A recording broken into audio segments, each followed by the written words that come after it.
बिस्मिल्लाहिर्रहमानिर्रहीम, अस्सलाम वालेकुम, सुबह बखैर, वेलकम टू सुनो पाकिस्तान। आज जुमातुल मुबारक है। अल्लाह रब्बुल इज़्ज़त के हुजूर हम दुआ गो हैं कि आज के दिन की बरकत से मुल्क पाकिस्तान में बसने वाले सबकी खैर हो। मैं हूँ उज़ैर मलिक, मेरे साथ मौजूद हैं नजफ राजा। नाजरीन, उम्मीद करते हैं आप ज़बरदस्त होंगे, अपने घरों में फैमिली के साथ एंजॉय कर रहे होंगे। साथ ही साथ ईद उल अज़हा आ रही है, उसकी तैयारी भी हो रही होगी। पर मेरा ना एक सवाल है आपसे उज़ैर, ये सवाल सुबह सुबह क्यों नहीं सवालात करने ही तो बैठे हैं 2 घंटे, अभी सवालात ही करने। चले फिर आगाज कर दें। अच्छा, ऐसा कभी हुआ है उज़ैर कि आपने रात को फ़ोन चार्ज किया करने के लिए लगाया, पूरी रात चार्जिंग पे रहा, जब आप सुबह उठे हो और आपने देखा हो कि आपके फ़ोन पे सिर्फ 50% चार्जिंग बाकी है और आप सोच में पड़ गए क्या सारी रात मैं फ़ोन यूज़ करता रहा हूँ या मैं किसी की कॉल पे रहा हूँ या मेरा फ़ोन कोई और यूज़ करता रहा है? ऐसा कभी हुआ है?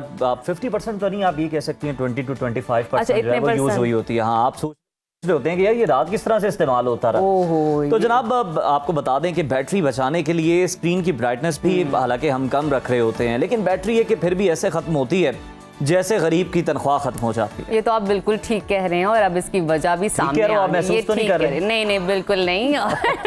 मसला हमारी किसी आदत का नहीं है, बल्कि आपको पता है ये क्या मसला है? ये मसला सारा है इंस्टाग्राम का। अच्छा जी। तो जनाब इंस्टाग्राम, लेकिन वो तो सिर्फ हमें तस्वीरें और रील्स दिखा रही होती है। मतलब जब मैं नहीं देख रहा तो तब क्यों बैटरी खा रहा है? उसकी वजह ये है, मसला ये है बेसिकली इंस्टाग्राम का एक रीसेंट वर्जन आया, खास तौर पर एंड्रॉयड फ़ोन्स के अंदर। बैकग्राउंड में अगर आपकी बैटरी इस्तेमाल हो रही है नहीं हो रही, वो कॉन्टिन्यूसली फ़ोन चल रहा होता है, बेशक आप फ़ोन ना भी यूज़ कर रहे हो, एप्लीकेशन ना भी यूज़ कर रहे हो। और इस बात की जो तस्दीक है गूगल ने खुद की है, ये मसला खुद उन्होंने पेश किया है कि एंड्रॉयड फ़ोन्स के अंदर ये मसला है। तो नाज़रीन, अगर कभी ऐसा हो कि फ़ोन की बैटरी तेज़ी से ख़त्म हो रही हो और आपको समझ नहीं आ रहा है ऐसा क्यों हो रहा है, तो फ़ौरन अपने इंस्टाग्राम को अपडेट कीजिए। और साथ ही साथ अगर आप अपने फ़ोन की बैटरी लाइफ को बेहतर बनाना चाहते हैं अपनी ज़िंदगी की तरह, तो स्क्रीन ब्राइटनेस को कम कर दीजिए, डार्क मोड को ऑन कर दीजिए और गैर ज़रूरी एप्लीकेशन को बंद कीजिए, क्योंकि फ़ोन के पीछे ना बहुत सारी टैब्स खुले होते हैं और आप कुछ और एग्जैक्टली और कोई एप्लीकेशन यूज़ करें तो उसको भी बंद कीजिए। साथ ही साथ इंस्टाग्राम यूज़ करने के बाद फ़ौरन से उसको भी बंद कीजिए, नहीं तो आपकी बैटरी रील्स के साथ साथ खुद को भी रोल कर जाएगी और आपको पता नहीं चलेगा। वाह, तो जनाब ये थी एक इंटरेस्टिंग इन्फॉर्मेशन जो कि हमने शुरू में ही आपके साथ शेयर कर दी है जी। अब जनाब आपको बताते हैं कि ठंडी हवाएं तो चल रही हैं कल रात से लाहौर में, और उम्मीद है कि अतराफ में भी चल रही होंगी और भी मुख्तलिफ शहरों में। मुकम्मल वेदर अपडेट्स जो हैं वो फिर नजफ हमें बताएंगी। तो ओवर टू यू नजफ। चलें, दिल का हाल हमने आपको बताया, अब मौसम का हाल क्या है वो आपको बताते हैं।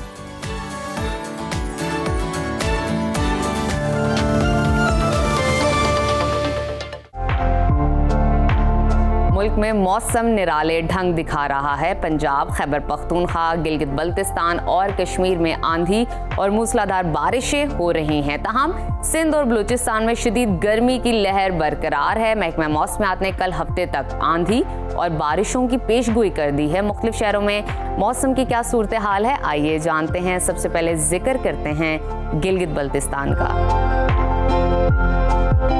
जहां बेशतर इलाके बादलों की लपेट में हैं। गिलगित में बारिश के बाद शहर का ज़्यादा से ज़्यादा दर्जा हरारत 27 और कम से कम 11 डिग्री रहने का इम्कान है। स्कर्दू में आज ज़्यादा से ज़्यादा टेम्परेचर 27 और कम से कम 6 डिग्री रहने की तवक्को है। महकमा मौसमियात के मुताबिक आइंदा 24 घंटों के दौरान गिलगित बल्तिस्तान में बारिश हो सकती है। और अब नज़र डालते हैं आज़ाद कश्मीर के मौसम पर, जहां बेशतर अजला में मतला अबर आलूद रहेगा। मुजफ्फराबाद में बारिश के बाद शहर का ज़्यादा से ज़्यादा दर्जा हरारत 35 और कम से कम 20 डिग्री रहने का इम्कान है। श्रीनगर की तरफ चलते हैं, वहां पर आज ज़्यादा से ज़्यादा पारा 28 और कम से कम 12 डिग्री रहने की तवक्को है। मौसम का हाल बताने वालों ने आइंदा 24 घंटों के दौरान वादी में बादल बरसने की पेशगोई की है। अब आपके साथ शेयर करते हैं खैबर पख्तूनख्वा का मौसम, जहां कई मकामात पर बारिश हुई और मौसम खुशगवार हो गया। पेशावर में आज ज़्यादा से ज़्यादा दर्जा हरारत 39 और कम से कम 24 डिग्री रहने का इम्कान है। सवात की बात करते हैं, सवात में बारिश और जालाबारी के बाद ज़्यादा से ज़्यादा दर्जा हरारत 24 और कम से कम 9 डिग्री रहने का इम्कान है। महकमा मौसमियात के मुताबिक आइंदा 24 घंटों के दौरान पेशावर, मानसहरा, एबटाबाद, सवात, कोहिस्तान समेत दीगर इलाकों में बारिश और जालाबारी मुतवक्के है। और अब आगे बढ़ते हैं, आपके साथ शेयर करते हैं सुबह पंजाब का मौसम, जहां खिता पोटोहार में बारिश और जालाबारी हुई, मगर दीगर इलाके शदीद गर्मी की लपेट में हैं। सूबाई दारुल हुकूमत लाहौर का तस्करा करें तो वहां पर आज ज़्यादा से ज़्यादा दर्जा हरारत 42 और कम से कम 28 डिग्री रहने का इम्कान है। इस्लामाबाद की तरफ चलते हैं, वहां पर आज ज़्यादा से ज़्यादा पारा 40 और कम से कम 24 डिग्री रहने की तवक्को है। मुल्तान की तरफ रुख करते हैं, वहां पर आज ज़्यादा से ज़्यादा टेम्परेचर 44 और कम से कम 29 डिग्री रहने का इम्कान है। महकमा मौसमियात ने आइंदा 24 घंटों के दौरान पंजाब के मुख्तलिफ अजला में आंधी, बारिश और जालाबारी की पेशगोई की है। और अब आपके साथ शेयर करते हैं सुबह बलूचिस्तान का मौसम, जहां बेशतर अजला में शदीद गर्मी की लहर बरकरार है। सिब्बी और तुरबत में गर्मी ने शहरियों का बुरा हाल कर दिया है। कोयटा का दर्जा हरारत आज ज़्यादा से ज़्यादा 32 और कम से कम 14 डिग्री रहने का इम्कान है। महकमा मौसमियात के मुताबिक आइंदा 24 घंटों के दौरान बलूचिस्तान के ज़्यादातर इलाकों में मौसम गर्म और खुश्क रहेगा और गर्द आलूद हवाएं चलने का भी इम्कान है। और आखिर में हमेशा की तरह जिक्र करते हैं वादी मेहरान का, यानी कि सुबह सिंध के मौसम का, जहां झुलसा देने वाली गर्मी का राज बरकरार है। जैकबाबाद, शहीद बेनज़ीराबाद में पारा 48 डिग्री तक पहुंच गया है और शहरियों का जीना मुश्किल हो गया है। कराची का जिक्र करें तो वहां पर आज ज़्यादा से ज़्यादा दर्जा हरारत 39 और कम से कम 29 डिग्री रहने का इम्कान है। हैदराबाद की तरफ चलते हैं, वहां पर आज पारा ज़्यादा से ज़्यादा 45 और कम से कम 32 डिग्री रहने की तवक्को है। महकमा मौसमियात ने आइंदा 24 घंटों के दौरान सिंध के बेशतर अजला में मौसम शदीद गर्म और खुश्क रहने की पेशगोई की है।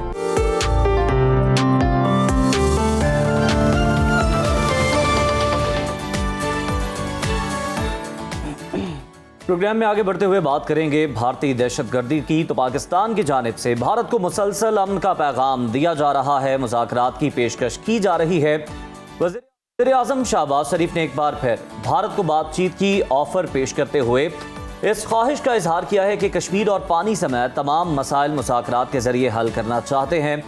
इस ख्वाहिश का इजहार वो मुख्तलिफ आलमी फोरम्स पर भी कर रहे हैं और पाकिस्तान के इस मौक़िफ़ को दुनिया की जानिब से खूब सराहा भी जा रहा है। मगर शायद मोदी पाकिस्तान की अमन की ख्वाहिश को कमजोरी समझ बैठा है और तसलसल के साथ धमकियां दी जा रही हैं पाकिस्तान को। इतलात आ रही हैं कि मोदी ने हिमाचल प्रदेश में एक और फॉल्स फ्लैग ऑपरेशन कराया है। 26 मई को फौजी बस को निशाना बनाया गया है, जिसमें कई भारतीय फौजी मारे गए। हस्बे रवायत मोदी सरकार ने गोदी मीडिया को फौजी हलाकतों की खबर नशर करने से रोक दिया है।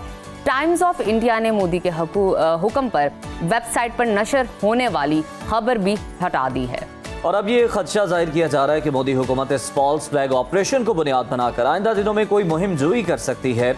लेकिन भारत की बढ़ती इश्तियाल अंगेजी पर अमरीका एक बार फिर सामने आया है। मोदी हुकूमत को शटअप कॉल देते हुए मुतालबा किया है कि इलाकाई इस्तेहकाम और अमन बरकरार रखने के लिए इक़दाम किए जाएं। लेकिन मोदी सरकार है कि अपनी जारहाना सोच से बाज आने को हरगिज़ तैयार नहीं।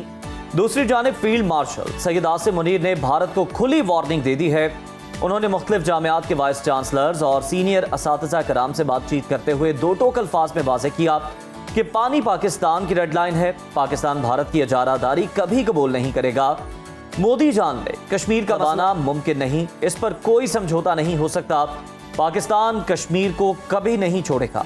इसी पर बात कर लेते हैं। हमारे साथ मौजूद हैं दिफाई तज्जियाकार जनरल रिटायर्ड समरेश सालिक साहब। समरेश सालिक साहब, good morning and welcome to Suno Pakistan. Sir, Pakistan है कि पहले दिन से अमन की बात कर रहा है, अमन का पैगाम दे रहा है। हमने तो तहकीकात की भी ऑफर की पहलगाम वाक़े पर, मगर मोदी की जानिब से अब भी मुसलसल धमकियां दी जा रही हैं। और हम देख रहे हैं कि जिस तरह से लग रहा होता है कि बॉलीवुड की कोई मूवी चल रही है और उसमें कोई जनाब डायलॉग पे डायलॉग मारी जा रहा है पाकिस्तान के खिलाफ। आखिर मोदी चाहता क्या है, अज़ाइम क्या है? और दूसरी जानिब हम देख रहे हैं कि ये भी इतलात हैं कि फौजी बस पर हमला भी हुआ। तो ये सारे वाक़यात क्या बताते हैं? अस्सलाम वालेकुम, थैंक यू वेरी मच। सुबह बखैर, शुक्रिया कि मुझे आपने इस प्रोग्राम पे मदऊ किया। देखिए, हम सब जानते हैं कि मोदी सरकार इस वक्त एक मुश्किल में है। उन्होंने एक मार्का आजमाई की पाकिस्तान के ख़िलाफ़, जो कि बुरी तरीके से बैकफायर कर गई। ना उनके एविडेंस को दुनिया ने तस्लीम किया, और जो उन्होंने मिलिट्री मार्का आजमाई की उसमें भी उन्हें बहुत बड़ी एम्बैरसमेंट और हज़ीमत उठानी पड़ी। मोदी सरकार जो है उस वक्त चैलेंजेस फेस कर रही है, फ्रस्ट्रेटेड है और एक मुश्किल में है।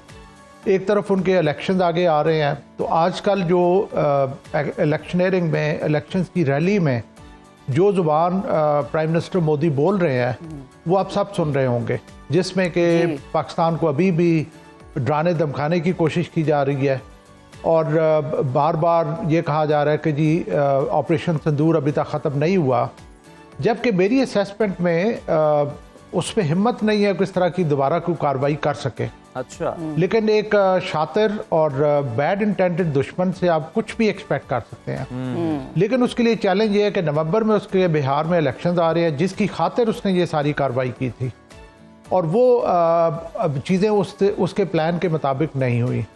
अगर हम ग्लोबल लेवल पे देखें तो वहाँ पे भी इंडिया जो है वो एक बैड बॉय के तौर पे इमर्ज हो रहा है। पाकिस्तान ने हमेशा से एक रिस्पॉन्सिबल, एक जिम्मेदार रियासत के तौर पे एक्ट किया है।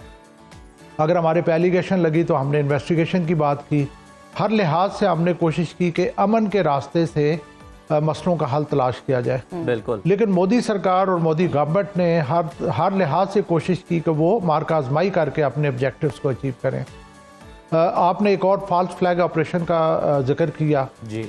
तो ये चीज़ें अभी होंगी क्योंकि दो तरह के उसके चैलेंजेस हैं। एक तो है कि उसको पाकिस्तान के साथ उसने अपनी जो भी है वो इश्यूज को सेटल करना है, और दूसरा जो हमारी उसकी जो डोमेस्टिक ऑडियंस है जिसे उसने वोट लेने हैं उनको भी उसने सेटिस्फाई रखना है, जो बेसिकली तो मेरे क्वेश्चन कर नजदीक रही इस है। वक्त वो जो कुछ कर रहा है, सॉरी मैंने कहा जो बेसिकली सर क्वेश्चन कर रही है, सवालात भारत के अंदर से उठ रहे हैं इससे रिलेटेड ना।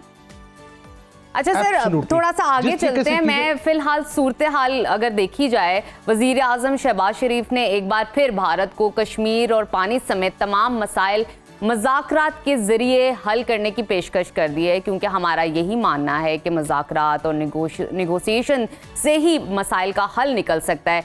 अगर एज अ एनालिस्ट आप देखें, क्या पाकिस्तान और भारत के दरमियान मुज़ाकरात की कोई राह हमवार हो सकती है, कोई राह निकल सकती है? देखिए, जब भी जिस साइड का जो स्लेट है वो क्लीन होती है, उसको कुछ छुपाने की ज़रूरत नहीं होती, वो हमेशा मुज़ाकरात की बात करता है। बिकॉज हमें कुछ छुपाने की ज़रूरत नहीं, हमारा सब कुछ क्लीन है जी, क्लियर है, वाशगाफ है। लेकिन जिस साइड पे शकूक व शुबात होते हैं और ख़ुद उनके दिल में खदशा होता है, वो मुज़ाकरात से भागते हैं। तो इंडिया जनरली पहले तो बातचीत होती रही पुरानी गवर्नमेंट की मौजूदगी में, track two channel back channel diplomacy जो है वो चलती रही। लेकिन पर्टिकुलरली जब से मोदी सरकार आई है, इन्होंने हमेशा से राय फरार इख्तियार की मुज़ाकरात से।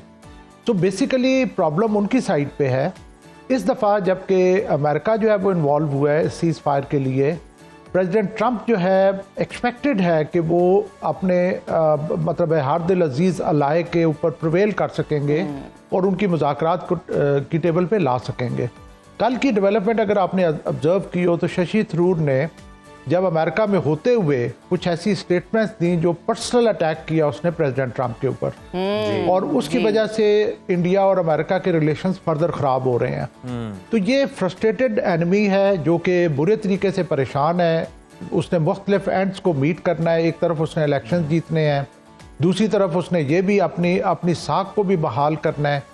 इन सारे चैलेंजेस में होते हुए वो पागलपनों वाली हरकतें कर रहे हैं। और मुझे तो उम्मीद है कि अमेरिका जो है वो प्रेसिडेंट ट्रंप इनको नेगोशिएटिंग टेबल पे ला सकेंगे, क्योंकि उनके पास बहुत लिवरेजेस हैं, बहुत सारे ऐसे एरियाज हैं जिसमें वो इंडिया को स्क्वीज कर सकते हैं और कर रहे हैं। लेकिन जो इसका माजी का बतीरा रहा है, ज़्यादा चांसेस यही हैं कि वो हर दम कोशिश करेगा कि वो राय फरार इख्तियार करे। बिल्कुल सर, आप दुरुस्त कह रहे हैं। और जिस तरह शशि थरूर साहब के आपने बयान की बात की, उनकी स्टेटमेंट की बात की, तो वो भी उसी तरह से है। वो लगता है कि भारतीय अवाम के मिजाज की वो तर्जुमानी कर रहे हैं उनके सियासतदानों की, क्योंकि हमने देखा कि पाकिस्तान से ज़्यादा जो है वो ट्रंप को निशाना बना रहा है भारत, उन पर ज़्यादा तनकीद हो रही है इस वक्त। Sir, field marshal Syed Asim Munir साहब ने भारत को एक बार फिर खुली वार्निंग देते हुए दो टोक अल्फाज में ये पैगाम दे दिया है कि पानी तो पाकिस्तान की रेड लाइन है और पाकिस्तान कश्मीर को कभी नहीं छोड़ेगा।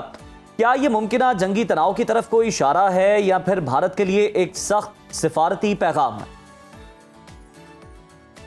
देखिए, सबसे पहले तो मैं ये कहना चाहूँगा, जैसे आपने जिक्र किया कि वो प्रेसिडेंट ट्रंप के ऊपर अटैक कर रहे हैं। इंडिया जो है वो जिस क्राइसिस में घुस चुका है और खुद अपना self made crisis, false flag operation किया, उसके बाद मार्का आजमाई की, सब कुछ बैकफायर कर गया, नैरेटिव फ्रंट पे, साइकोलॉजिकल फ्रंट पे, मिलिट्री फ्रंट पे, पॉलिटिकल फ्रंट पे। अब वो अपने तमाम जितने भी उनके अलाइज हैं उनको भी एम्बैरस कर रहे हैं। आपने ये भी देखा होगा कि फ्रांस के साथ भी उनके इश्यूज चल रहे हैं जी। जो फ्रेंच है वो चाहते हैं कि राफेल जो मारे गए हैं, मारे गिराए गए हैं, उन तक उन्हें एक्सेस मिले और इंडिया उन्हें एक्सेस डिनाई कर रहा है। उनके साथ भी बड़े सीरियस इश्यूज चल रहे हैं। तो इंडिया इस वक्त जो है ना वो अजीब सी कंडीशन में है। शशि थरूर जो कि मैं समझता हूँ कि ओवर कॉन्फिडेंट एक्स डिप्लोमेट है, जो कि मैं समझता हूँ उसी का विक्टिम हुआ है और उसने इस तरह की बातें कर दी जो कि फर्दर इनके कॉज को डैमेज करेंगी। नाउ कमिंग टू पाकिस्तान, देखें इसमें कोई शक नहीं है, हमारे कायद-ए-आज़म मोहम्मद अली जिन्ना ने कहा था कि कश्मीर हमारी जगलर वेन है, पानी के बगैर तो ज़िंदगी का सोचा भी नहीं जा सकता। इंडिया जो है बहुत नीच और बहुत घटिया हरकत कर रहा है पाकिस्तान का पानी, मतलब जिस तरीके से वो चैलेंजें कर रहा है और कोशिश कर रहा है पाकिस्तान पानी बंद करने की। ये एक ऐसी प्रेसिडेंट सेट हो जाएगी दुनिया में कि अभी रिवर नाइल है वो 8-9 मुल्कों से गुजर के समंदर तक पहुंचता है। हर कोई चाहेगा, जो ऊपर वाला वो कहेगा मैं नीचे वाले का पानी बंद कर देता हूँ। बहुत ही ये एक अच्छी सोच नहीं है। बिल्कुल। हैविंग सेड दैट, डेफिनेटली अगर if it comes to that और इंडिया बाज नहीं आता इन ओछे हथकंडों से, तो तनाव मजीद बढ़ेगा और पाकिस्तान को किसी भी हद तक जाना पड़ेगा अपनी लाइफ लाइन को इंश्योर करने के लिए। ठीक है। अच्छा सर, मैं अगर कुछ देर पहले हम तबसरा कर रहे थे फॉल्स फ्लैग ऑपरेशन का, जो रीसेंट एक केस आया भारत में, एक और फॉल्स फ्लैग ऑपरेशन की गूंज है। हिमाचल में फौजी बस पर हमला करवाना, खदशा ये जाहिर किया जा रहा है, इसकी बुनियाद ये है, एक तो आपने डिक्लेयर किया कि हो सकता है बिहार के इलेक्शन इसकी वजह हो, एक और चीज़ खदशा जाहिर किया जा रहा है वो ये कि भारत कोई नई मुहिम जोई कर सकता है पाकिस्तान के खिलाफ, कोई नया स्कीम, कोई नया प्लान क्रिएट कर सकता है। क्या ये खदशात दुरुस्त हैं? डेफिनेटली ये खदशात तो है और इसका पहले दिन से इजहार किया जा रहा है। जब ये सीज फायर हुआ उसके बाद एक हमारे यहाँ एक स्कूल ऑफ थॉट है और दुनिया में भी है, जो ये बार बार कह रहे हैं कि जी स्ट्रेटेजिक पॉज है और इसके बाद इंडिया दोबारा से शुरू कर सकता है। मेरी असेसमेंट थोड़ी सी मुख्तलिफ है।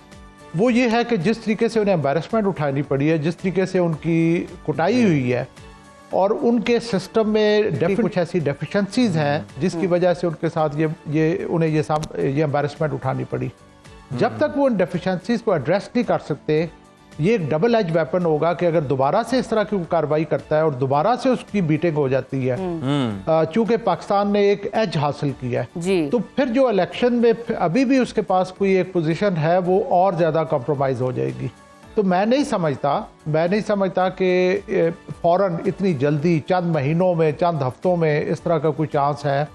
डेफिनेटली एक और राउंड जो है वो हो सकता है, लेकिन वो तब भी होगा जब वो अपनी जो इनएडिक्वेसीज हैं, जो शॉर्टफॉल्स हैं उसके डिफेंसिव सिस्टम में, उसके इक्विपमेंट में, उसकी मिलिट्री टेक्नोलॉजी में, जब तक उसको वो एड्रेस नहीं कर लेता वो इस तरह की कार्रवाई में नहीं होगा। बिल्कुल सही सर, आप बिल्कुल दुरुस्त फरमा रहे हैं कि ये खदशा मौजूद है और हमें अपने शातिर दुश्मन से हर वक्त चौकन्ना रहने की ज़रूरत है, जो कि हम हैं भी। लेकिन इसके फौरी तौर पर इम्कानात नहीं है क्योंकि ये डबल एज वेपन होगा भारत के लिए। भारत को बड़ा नुकसान पहुंचेगा क्योंकि इसी वाक़े के बाद जो कि जिस तरह से फ़ौजी बस पर हमला करवाया गया 26 मई को, अमेरिका की जानिब से भी स्टेटमेंट आ गई, तो इससे ये साबित होता है कि पूरी दुनिया अलर्ट है। बहुत शुक्रिया जनरल साहब आपके कीमती वक्त का। अब जनाब खबर शामिल कर लेते हैं KP के ज़िला शांगला के इलाके बिशामशांग से, जहाँ बेटों ने मिलकर अपने 90 साल वालिद मौलाना सैफुल्लाह की ख्वाहिश पर उनकी दूसरी शादी करवा दी है। मौलाना सैफुल्लाह की पहली अहलिया का इंतकाल 7 साल कबल हो चुका था और इसके बाद वो मुसलसल तन्हाई और उदासी का शिकार थे, मगर उन्होंने हिम्मत ना हारी और दूसरी शादी की ख्वाहिश का इजहार कर दिया।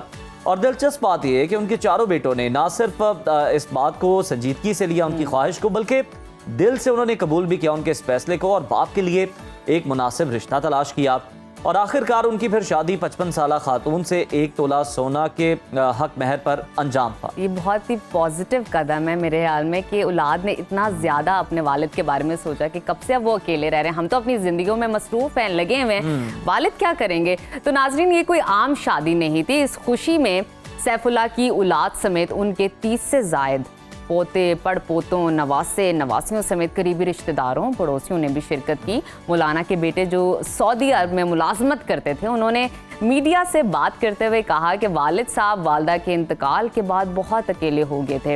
हमें लगा कि अब इनके लिए ज़िंदगी को दोबारा खुशगवार हमें बनाने की ज़रूरत है, इनकी ज़िंदगी में कुछ खुशी ऐड करने की ज़रूरत है, तो हमने सोचा कि इनकी दूसरी शादी करवा दी जाए। अच्छा नजफ, इस तरह की बड़ी अच्छी मुस्बत खबरें जो हैं वो आ रही हैं। लाहौर में भी हमने देखा था कि एक बेटे ने अपनी वालिदा की शादी करवा दी। बिल्कुल, हमने डिस्कस भी किया था यहाँ पर। यकीनन इससे अगर हम देखें तो बच्चे जो है ना, उनके नजदीक जो अपने वालिदैन की अहमियत है उसका अंदाजा होता है, उनकी लाइफ बढ़ती है, क्योंकि बच्चे सोचते हैं, सारे बच्चे अपनी अपनी जिंदगी में मसरूफ हैं, अपने अपने जनाब बच्चों में, अपनी वाइफ के साथ और अपने और जो दीगर भी कारोबार है। हमारे जो अब्बा जी हैं वो अकेले क्यों रह जाएं, तो इसी अच्छी पॉजिटिव मैसेज के साथ के औलाद अपने वालिदैन का ख्याल रखती है शादी के बाद भी। लेते हैं एक छोटी सी ब्रेक। नाज़रीन, आपने कहीं नहीं जाना, देखते रहिए सुनो पाकिस्तान।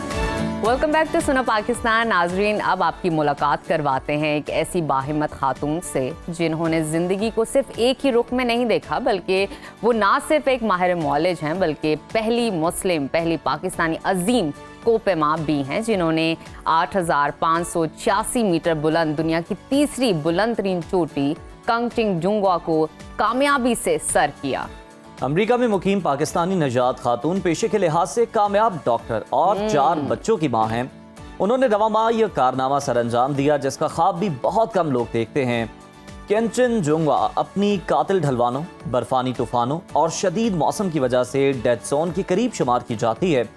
इस चोटी को सर करना यकीनन बहुत ही हिम्मत की बात है। इससे पहले इसी साल जनवरी में वो 6,961 मीटर बुलंद साउथ अमेरिका की सबसे बुलंद चोटी एकोनकागुआ भी सर कर चुकी हैं। बहुत खूब, और आज हम इनसे जानेंगे कि इन्होंने तिब जैसे हसास और वक्त तलब शोबे से निकलकर पहाड़ों की बुलंदियों का रुख क्यों किया, कैसे किया, वो लम्हा कैसा था जब ये चोटी पर पहुंची और वहां पर पाकिस्तानी परचम बुलंद किया। हमारे साथ मौजूद है अमेरिका में मुकीम पाकिस्तानी नजात डॉक्टर और अब एक कामयाब माउंटेनियर डॉक्टर शाला शेख साहिबा। Welcome to Suno Pakistan. Doctor साहिबा, सबसे पहले आपको बहुत बहुत मुबारक हो इस कामयाबी की जो आपने चोटी सर की है, लेकिन मेरे माइंड में एक ही सवाल चल रहा है कि मेडिकल फील्ड और है और ये वाली फील्ड माउंटेनियर कोपेमा और है, कैसे दोनों को आप साथ लेकर चल रही हो और अचानक से ये शिफ्ट आपने कैसे किया? अस्सलाम वालेकुम and thank you for having me. Basically shift जो है वो एक्चुअली एक पेशेंट की वजह से ही हुआ। उन्होंने ही मुझे चैलेंज किया था। मैं किडनी की डॉक्टर हूँ, तो मेरे डायलिसिस के मरीज से शिफ्ट के दौरान जिस तरह डॉक्टर मशवरे देते हैं, समझाते हैं अपने पेशेंट्स को, उस तरह मैं कर रही थी, उन्हें बता रही थी कि उन्हें क्या खाना चाहिए, क्या नहीं करना चाहिए, कौन सी दवाइयाँ होनी चाहिए। और एकदम से वो उन्होंने मुझे रोका और कहते हैं आप तो मुझे मेरी पूरी ज़िंदगी बदलने को कह रही हैं, पूरी लाइफ चेंज करने को कह रही हैं, मैं आपसे कहूँ कि आप जाएं और माउंट एवरेस्ट सर कर लें। Oh my God! तो एकदम से मैं थोड़ा रुक गई, मुझे समझ नहीं आई कि ये क्या कंपैरिजन हो रहा है। तो उस वक्त मेरा जवाब थोड़ा सा सोच के ये था कि अगर मुझे ज़रूरत पड़ी तो मैं कर लूँगी। तो उन्होंने ऐसे किया जैसे कि नज़रअंदाज किया, जैसे कि मैं बस मजाक कर रही हूँ। उसके बाद वही चीज़ मेरे जहन में बैठी रही कि मैं कितना मुश्किल काम किसी को समझा रही हूँ और कह रही हूँ कि वो करें, और कि उसका कंपैरिजन उसने मुझे ऐसे कह दिया कि जैसे आप दुनिया की बुलंद तरीन या खतरनाक तरीन चोटी चढ़ जाएं एकदम से। तो then I felt कि आप जब किसी को कुछ कह रहे होते हैं बाज़-औक़ात आपको वो करना पड़ता है। मतलब मैंने कह तो दिया, तो मैं बेसिकली आपने बाद में अपनी बात में वजन पैदा करने के लिए किया?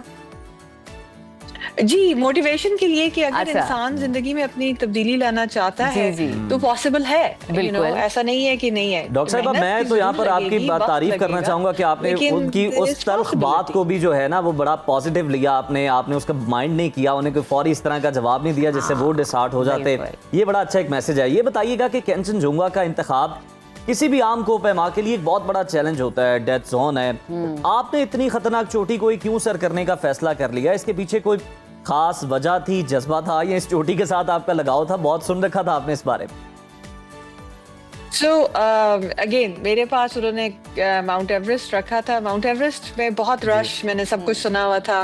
और जब मैंने कोपेमाई शुरू की और मैंने सोचना शुरू किया तो मेरे लिए ये था कि ऐसा हो कि जिसको आप, जिस तरह आपने उसको डिस्क्राइब किया कि ये कोई पहली चोटी नहीं होती किसी कोपेमा के लिए, ये कुछ लोगों के लिए आखिरी होती है और कुछ लोगों के लिए ऑलमोस्ट आखिरी की चोटी होती है, जिसकी डिफिकल्टी काफ़ी ज़्यादा है।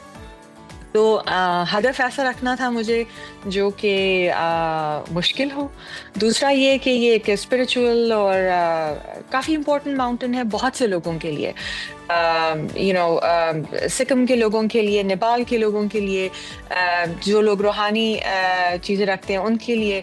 और दूसरा कंचनजंगा, और मेरे के से स्टार्ट होता है और मेरे वालिद का नाम खलील है और वो भी के से इस्तेमाल होता है, तो स्टार्ट होता है। तो मेरे लिए ये सारी चीजें सोच के उसको मैंने आपने एक अच्छा क्रिएट किया है कनेक्शन के का। लेकिन डॉक्टर साहब एक और सवाल मेरे माइंड में आ रहा है, ये तो आपकी पर्सनैलिटी से रिलेटेड चीजें होगी, आप एक माँ भी हैं, बच्चों को घर छोड़कर इतने मुश्किल सफर पे निकलना, फिर बच्चों की परेशानी, बच्चों को राजी करना, कितना आसान था, कितना मुश्किल था, क्या मुश्किलात दरपेश आई? देखिए काफ़ी, क्योंकि मैंने ये 2021 पे ये बातचीत हुई थी मेरी पेरेशन के साथ से, और उसके बाद से प्रिपरेशन थी, और 2022 से मैंने कोपेमाई का आगाज़ किया था ट्रैकिंग के साथ। जो वो था, तो इस टाइम के दौरान मैंने मेरे बच्चों को पता था मैं क्या करने जा रही हूँ, उनके खतरात, मूवीज़ मैंने उनके साथ बैठ के देखी थी। मुझसे सिवाय बच्चों के नहीं, बहुत से लोगों ने ये सवाल किया, आप माँ हैं, आप कैसे ये कर सकती हैं? तो मैं ऐसा कंपैरिजन नहीं, कोविड में तो मुझसे किसी ने नहीं पूछा आप डॉक्टर हैं लेकिन आप माँ भी हैं, तो आप क्यों जा रही हैं? ये बड़ी अच्छी आपने मिसाल सामने रखी है। ये खवातीन से इस तरह के कंपैरिजन बहुत पूछे जाते हैं, यकीन जाने। जी मतलब उस वक्त, और अगर आप ना भी पूछे तो आपको कहा जाता है कि सवाल आप करें इनसे, कैसे मैनेज करिए, आप माँ भी हैं, फिर आप डॉक्टर भी हैं, आप माँ भी हैं और आप इंजीनियर भी हैं, ऐसे कैसे होता है? तो अब वो उसमें सिर्फ ये है कि आपको पता होना चाहिए कि आप किस तरफ जा रहे हैं, हर चीज के अंदर खतरा है। लास्टली बस हमें जरा क्विकली ये बता दीजिएगा कि जिस पेशेंट ने आपको माउंट एवरेस्ट के बारे में कहा था, उन तक ये इत्तला पहुंच गई या आपने पहुंचा दी? उनका फिर क्या कहना था, उनके क्या तासुरात? मैं अभी वापस आई हूँ, तो उनसे तो मुलाकात नहीं हुई। अच्छा, लेकिन मेरा ख्याल है कि मेरे आप ये क्लिप शेयर कर दीजिएगा उनसे। Yes, so I think it is not just motivation for him, it is motivation for हर एक के लिए है ये। मेरे नज़दीक मेरा यही है कि अगर आप अपनी ज़िंदगी को बदलना चाहते हैं, किसी काम को करना चाहते हैं, it will require time, वक्त लगेगा, मेहनत लगेगी, लेकिन काम हो जाएगा। आपने एक और बड़ा जबरदस्त किस्म का मैसेज दिया है कि आपको हर किसी की बात को नेगेटिव नहीं लेना चाहिए। हो सकता है किसी की कोई बात जिस पर आप अमल करें वो आपकी जिंदगी बदल दे। बहुत शुक्रिया आपकी मौजूदगी का, आप बहुत सारी खवातीन के लिए मिसाल हैं, एक मोटिवेशन है बहुत, और पाकिस्तान का नाम भी आपने बुलंद किया एक अच्छे लेवल पे जाके। तो नाजरीन, पाकिस्तान का परचम बुलंद किया जनाब, नो डाउट। तो नाजरीन, इसी के साथ लेते एक छोटी सी ब्रेक, आपने कहीं नहीं जाना, देखते रहिए सुनो पाकिस्तान। वेलकम बैक नाजरीन, अब वक्त हुआ है हमारे शो के हफ्तावार सेगमेंट मेंटल हेल्थ का, जिसमें हम बात करते हैं उन मसाइल पर जिन्हें अक्सर नजरअंदाज कर दिया जाता है, लेकिन वो इंसानी जिंदगी, रवैयों, ताल्लुकात और जहन पर गहरे असरात छोड़ते हैं, गहरे नकूश मुरतब करते हैं। और आज हम एक ऐसे मौजू पर बात करेंगे जो शायद बज़ाहिर तफरीह लगे, लेकिन दर हकीकत एक खतरनाक जहनी आदत बल्कि लत में तब्दील हो चुका है। डिजिटल दौर में जहां हर चीज़ सिर्फ एक क्लिक पर दस्तयाब है, वहां ऑनलाइन गैम्बलिंग एक खामोश वबा की सूरत इख्तियार करती जा रही है। ये सिर्फ वक्त और पैसे का ज़िया नहीं, बल्कि जहनी दबाव, ख़ानदानी टूट-फूट या खुद एतमादी की तबाही का सबब भी बन सकती है। एक हालिया रिपोर्ट के मुताबिक पाकिस्तान में तकरीबन 22% अफराद किसी न किसी शक्ल में जुए या गैम्बलिंग में मुलव्वस है, और इनमें बड़ी तादाद नौजवानों की है जो ऑनलाइन ऐप्स, सोशल मीडिया या मोबाइल गेम्स के जरिए इस लत का शिकार हो रहे हैं। पाकिस्तान में जुए पर कानूनी पाबंदी है, लेकिन ऑनलाइन गैम्बलिंग की शक्ल में ये मसला ना सिर्फ मौजूद है बल्कि तेजी से फैल भी रहा है।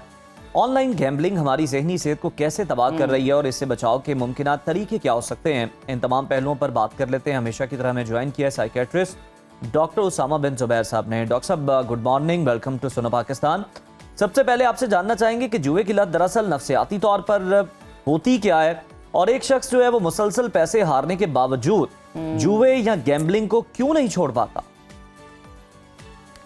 जी थैंक यू सो मच। और ये लत या आदत नहीं है, अब ये बीमारी है। गैम्बलिंग डिसऑर्डर के नाम से ये हमारी किताबों में ऐड हो गई है। और सबसे इम्पॉर्टेंट बात आप ये देखें कि हम गैम्बलिंग एडिक्शन की जब बात करते हैं तो एडिक्शन से दिमाग में ये चीज़ आती है, वो चीज़ जो हम अपनी नाक के ज़रिए इनहेल कर रहे हैं, मुंह के ज़रिए खा रहे हैं, टीका लगा रहे हैं, जो हमारे जिस्म में जा रही है, वो तो हमें समझ आती है कि हमारे दिमाग के केमिकल्स को ऊपर नीचे करेगी, उसकी हमें आदत हो सकती है। एक चीज़ जो हमारे जिस्म के अंदर नहीं जा रही, हम उसके आदी हो गए हैं। तो इसमें जो वेरिएबल रिवॉर्ड है ना, इंसानी जहन वेरिएबल रिवॉर्ड पे बहुत पक्का होता है कि जिस तरह आपको पहली के पहली तनख्वाह मिलती है तो आपको उससे बहुत किक नहीं आती, लेकिन बीच में कहीं से पैसे आ जाएं तो आपको बहुत किक आती है। तो गैम्बलिंग में जो वेरिएबल रिवॉर्ड है ये आपके दिमाग की वायरिंग हिला देता है। बगैर कुछ चीज़ दिमाग में जाए, दिमाग के जो डोपामीन के सर्किट हैं, जो रिवॉर्ड साइकिल है, वो तितर बितर हो जाता है और आप गैम्बलिंग पे बुरी तरह से डिपेंडेंट हो जाते हैं। डॉक्टर साहब, आप बड़ी अच्छी एग्जांपल्स के थ्रू हमें समझाने की कोशिश करते हैं। मैं और कभी कभी शायरी का भी सहारा लेते हैं। जी, मजीद जानना चाहूंगी, हम ऑनलाइन गैम्बलिंग की अगर हम बात करें तो ये मसला पहले से ज्यादा खतरनाक क्यों बन चुका है, इस पर रोशनी डालेगा। और क्या इसकी आसान रसाई, इसके जो इनामात हैं जो आसानी से मिल जाते हैं, उसकी रसाई हो जाती है, सोशल मीडिया पे ज़्यादा मौजूद होना नौजवानों का, इस वजह से। और ख़ास तौर पे इस चीज़ की निशानदेही करूंगी कि पाकिस्तान जैसे मुल्क में जहां कानून सख्त है, हर चीज़ पे पाबंदी है, फिर भी इस चीज़ का तेज़ी से बढ़ना क्यों है?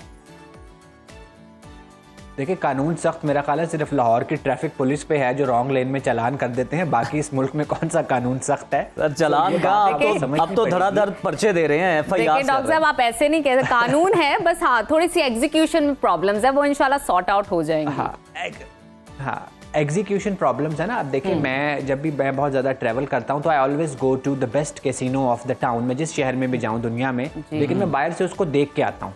क्यों? क्योंकि ज़ाहिर है मेरे बहुत सारे मरीज भी वहाँ जाते हैं, और एक अदरवाइज इट्स एन एंटरटेनमेंट। तो कहीं जाके घंटा करना एक और बात है, और आपके हाथ में 24 घंटे एक चीज़ मौजूद है। फिर आप इमोशनली वल्नरेबल भी हैं, आपके दोनों माँ बाप काम करते हैं, आपके पास करने को और कुछ है नहीं। फिर एक वो वियर्ड सी गेम आएगी जो शुरू में कहेंगे कि जी फ्री है, आप इस पे साइन इन कर दें, उसके बाद फिर वो आपका दिमाग हाईजैक कर लेगी, और फिर एक दफ़ा आपको शायद 10 रुपये लगा के 40 रुपये फ़ायदा होगा, फिर आप लगाते जाएंगे, आप 6 लोगों को और कहेंगे, फिर वो कहेंगे कि ये लिंक इतनों को भेजें तो आपको इतने पैसे बीच में से मिलेंगे। आप उस ट्रैप में फंस जाएंगे, आपके रिश्ते, आपके पैसे, आपके घर वाले, आपका काम सब पीछे रह जाएगा, और फिर गैम्बलिंग आपकी ज़िंदगी पे छा जाएगी। अच्छा डॉक्टर साहब, ऑनलाइन गैम्बलिंग में मुब्तला अफराद के माली मामलात की अगर हम बात करें, ज़ाती रिश्ते जो होते हैं, ज़हनी सेहत और मजमूई तर्ज़ ज़िंदगी देख ली जाए, तो इन सब पर इस बीमारी के, लत तो नहीं हम इसे कहेंगे, इस बीमारी के क्या असरात होते हैं, ये किस तरह से असरअंदाज हो रही होती है इन तमाम मामलात पर? देखिए, एक तो सबसे पहले पैसे। मेरे पास एक साहब दाखिल थे जो अपनी बहनों के ससुराल वालों को मैसेज करते थे, मेरी बीवी का ऑपरेशन है, मुझे 10,000 भेजो, मेरी माँ को डॉक्टर को दिखाना है, और वो एक करोड़पति ख़ानदान से ताल्लुक़ रखते थे। अच्छा, वो मेरे पास दाखिल हुए, उन्होंने मुझ समेत मेरे हॉस्पिटल के सब स्टाफ को ऑफ़र की कि आप थोड़ा सा मुझे फ़ोन दिखाएं, मैं आपको भी बताता हूँ आप इतने पैसे कमा सकते हैं। वो एक मैलिग्नेंट किस्म की जो उनकी थी। डॉक्टर साहब, आपने फिर उसे जल्दी डिस्चार्ज तो नहीं किया होगा? The level of confidence। नहीं देखे, मुझे तो अपने स्टाफ को, मेरा स्टाफ हॉस्पिटल में फ़ोन लेके भी नहीं जाता, लेकिन I was too much worried कि जो पैसों की एक वो है वो इतनी ज़्यादा है कि इसमें स्टाफ भी बीच में फंस सकता है जी। और ये इतना बड़ा प्रॉब्लम है कि आप कैसे इसको रोकेंगे, फिर आप फ़ोन कैसे बंद करेंगे? आजकल हर चीज़ फ़ोन पे होती है। जो सबसे कीमती चीज़ आपका वक्त है जो बर्बाद होता है, आपके रिश्ते हैं जो बर्बाद होते हैं। मेरे पास एक पेशेंट दाखिल था जो गन पॉइंट पे बाप की जायदादें बिकवाता था, और ये क्रिप्टो में और ये ऑनलाइन गैम्बलिंग में पैसे लगाता था। सारे उनके 2 मुरब्बे ज़मीन थी पंजाब में, वो सब उसने बेची एक एक करके। अच्छा डॉक्टर साहब, ये जो लेवल ऑफ डेस्परेशन महसूस हो रहा है बातों में, जो आप वाकयात शेयर कर रहे हैं हमारे साथ, इसको एक्सप्लेन कीजिएगा, और मुझे ये भी ज़रा डिफ्रेंशिएट करके बताइएगा, ये सिर्फ माली नुकसान करता है ये जो जुए की बीमारी है, या माहिरीन तो ये भी इस तरफ भी इशारा करते हैं कि डिप्रेशन, एंजाइटी या दीगर नफ्सियाती मसाइल भी इंसान शिकार हो जाता है इन चीज़ों की वजह से? जी, देखिए बहुत सारी कोमॉर्बिड चीजें हैं, बिंज ईटिंग डिसऑर्डर आ जाता है, आपका वजन 20 किलो बढ़ जाता है, आप खा के अपनी एंजाइटी करते हैं, जब तक आप वो पैसे जीतते नहीं हैं आप एंशियस रहते हैं, अल्कोहल आता है, ड्रग्स आती हैं, पूरा एक स्पेक्ट्रम है जिस पे आप धंसते चले जाते हैं। अच्छा। फिर मैं डॉक्टर्स को भी बताऊंगा जो साइकाइट्रिस्ट हैं, साइकोलॉजिस्ट हैं, मैनेज करते हैं कि हम लोग मरीज को देखते हैं, बीमारी को देखते हैं, घर वालों को देखते हैं, उस कर्ज को नहीं देखते जो मरीज के ऊपर चढ़ा होता है और वो उसके लिए बहुत टेंशन होती है। अगेन वो गालिब का एक शेर है ना, कर्ज की पीते थे मैं लेकिन समझते थे कि हाँ रंग लाएगी हमारी फाकाए मस्ती एक दिन। तो ये जो कर्ज की मैं है ना, फिर ये इतनी बढ़ जाती है जी, इतनी ज्यादा हो जाती है कि आप उसको अपनी डॉक्टर साहब आप बिल्कुल बड़ा खूबसूरती से ये इशारा कर रहे हैं कि इर्द गिर्द वाले अफराद पे भी जिम्मेदारी आयद होती है। तो खानदान, दोस्त या फिर करीबी अफराद इस बात को किस तरह से पहचान कर सकते हैं, किस तरह से जान सकते हैं कि ये शख्स जो है ये जुए की बीमारी में मुब्तला है? क्या कोई ऐसे मखसूस रवैये होते हैं, कोई ऐसे हम देख सकते हैं अलामात होती हैं, आदात होती हैं जिससे फौरी तौर पर इस बात की निशानदेही हो जाए, और फिर उन्हें क्या करना चाहिए अगर उन्हें ये इल्म हो जाए? सबसे पहले तो जो आपने अलामात कही ना कि इसी तरह वो सबसे बहाने करके पैसे मांगने लग गया है, किसी से 2000 ले रहा है, किसी से 1000 ले रहा है, सिर्फ उसका मोबाइल है, उसका कमरा है और उसकी ज़िंदगी इसके इर्द गिर्द घूम रही है, उसने लोगों से मिलना जुलना छोड़ दिया है। जब किसी से मिलता है पैसों की बात करता है, घर से छोटी छोटी चीज़ें गायब होने लग गई हैं, पता नहीं चल रहा कि कहाँ जा रही हैं, हर वक्त वो पैसे की बात करता रहता है, तो आपके कान खड़े हो जाने चाहिए। फिर जो सबसे इंपॉर्टेंट चीज़ जो मैंने आपसे भी दरख्वास्त की थी कि वर्ड को हम चेंज कर लें, लत के, हमें नॉन जजमेंटल अप्रोच रखनी है कि ये बीमारी है, जजमेंटल होंगे, उसको कसूरवार ठहराएंगे, मुजरिम ठहराएंगे, उसको गालियाँ निकालेंगे, उसको मारेंगे, सख्ती करेंगे। बेशक ये जुर्म है गैम्बलिंग, लेकिन जुर्म तो इस मुल्क में सुसाइड भी है, तो सुसाइड वाले को तो हम एम्ब्रेस करते हैं। तो इसी तरह इसको इलाज की ज़रूरत है। इसके इलाज में दवाइयाँ भी इस्तेमाल होती हैं, मशीनें भी इस्तेमाल होती हैं, साइकोथेरेपी भी इस्तेमाल होती है, इसको दाखिल भी करना पड़ता है, घर वालों को भी ऑन बोर्ड लेना पड़ता है, पूरा एक पैकेज है। उसके कर्जे उतारने के बंदोबस्त में भी घर वालों को शामिल करना पड़ता है। तो ये इलाज का पूरा प्रोसेस है जो non judgemental approach from family, society and doctor से शुरू होता है। बिल्कुल ठीक। अच्छा डॉक्टर साहब, मैं आपसे मज़ीद जानना चाहूँगी इस हवाले से, जो अफराद इस बीमारी का शिकार हो जाते हैं, हम देखते हैं कि किस तरह उनको बचाया जा सके, क्योंकि हमारी कोशिश होती है कि पहले डिजीज़ को डिस्कस किया जाए, इसकी वजूहात देखी जाएँ, इसके जो सिम्टम्स हैं उसको डिस्कशन में लाया जाए, साथ ही साथ फिर इसके इलाज की तरफ आया जाए। इलाज में आप बता रहे हैं कि मेडिकेशन भी है, लॉन्ग थेरेपी भी है, इसके अलावा अगर पेशेंट फिर भी दोबारा उस तरफ जाता है, रुजू करता है, उसकी कशिश उसको खींचती है, तो फिर किस तरह ट्रीट करते हैं आप लोग?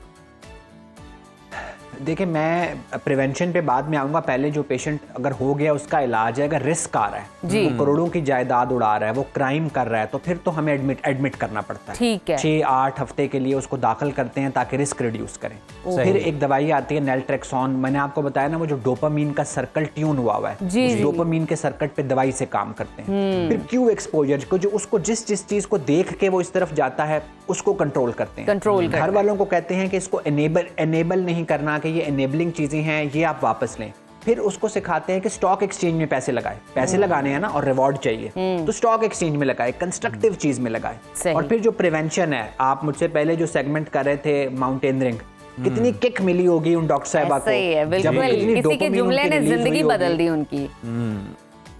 हाँ, तो अब आप ये देखें ना कि इस तरह की चीजें सोसाइटी में लाएं कि अब आपको देखें टीवी पे उनको बुला के बिठाना पड़ा कि इतनी अनयूजुअल बात है कि एक डॉक्टर साहब पहाड़ पे चढ़। डॉक्टर साहब जरा ये भी बता दें कि जरा मैं आपसे ये भी जानना चाहूंगा, अगर हम दूसरे एंगल पर भी बात कर लें, तो बख्त के तख्त से यकलख्त उतारा हुआ शख्स, क्या तुमने कभी देखा है जीत कर हारा हुआ शख्स?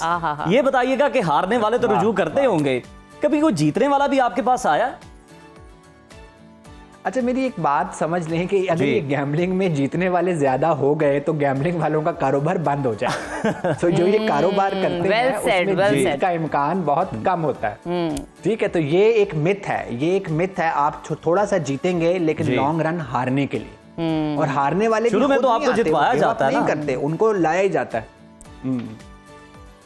बिल्कुल ठीक है डॉक्टर साहब, बहुत शुक्रिया आपके वक्त का, और बड़े अच्छे तरीके से आपने इस मौजू पर हमारी रहनुमाई और बताया कि किस तरह से अब ये लत नहीं बल्कि बीमारी की सूरत इख्तियार कर चुकी है ऑनलाइन गैम्बलिंग, और अपने प्यारों को आपने किस तरह से इससे बचाना है और फौरी तौर पर आपको डॉक्टर से रुजू करने की ज़रूरत है। खुद पर, अपने प्यारों पर ध्यान देने की, उनको तवज्जो देने की ज़रूरत है। इसी के साथ लेते हैं एक छोटी सी ब्रेक। नाज़रीन, आपने कहीं नहीं जाना, देखते रहिए सुनो पाकिस्तान। व्यूअर्स, माहौलियाती आलूदगी की बात करें तो सबसे बड़ा जरिया इसका धुआं छोड़ने वाली गाड़ियां बनती हैं। हुकूमत ने दो टोक ऐलान कर दिया है कि अब इस मसले को नज़रअंदाज हरगिज़ नहीं किया जाएगा और सिर्फ वही गाड़ियां सड़कों पर आएंगी जो माहौल दोस्त होंगी। आपको अब गाड़ी सड़क पर लाने के लिए EPA फिटनेस स्टिकर हासिल करना ही होगा। EPA स्टिकर हासिल करने के लिए गाड़ियों का एमिशन टेस्ट किया जा रहा है और जिन गाड़ियों में कार्बन मोनोऑक्साइड की मिकदार मुकर्ररा हद से ज़्यादा पाई जा रही है उन्हें 1 हफ्ते में गाड़ी की मरम्मत कराने की मोहलत दी जाएगी। बसूरत दीगर चालान और गाड़ी बंद कर दी जाएगी। अब स्टिकर हासिल करने का तरीक़ेकार क्या है, अवाम को किन मुश्किलात का सामना है और ये कदम माहौलियाती तहफ़्फ़ुज़ में किस हद तक मौसर साबित हो सकता है, इसी पर हमारी साथी रुबीना यूसुफ ने एक बेहतरीन पैकेज तैयार किया है। आइए मिलकर देखते हैं।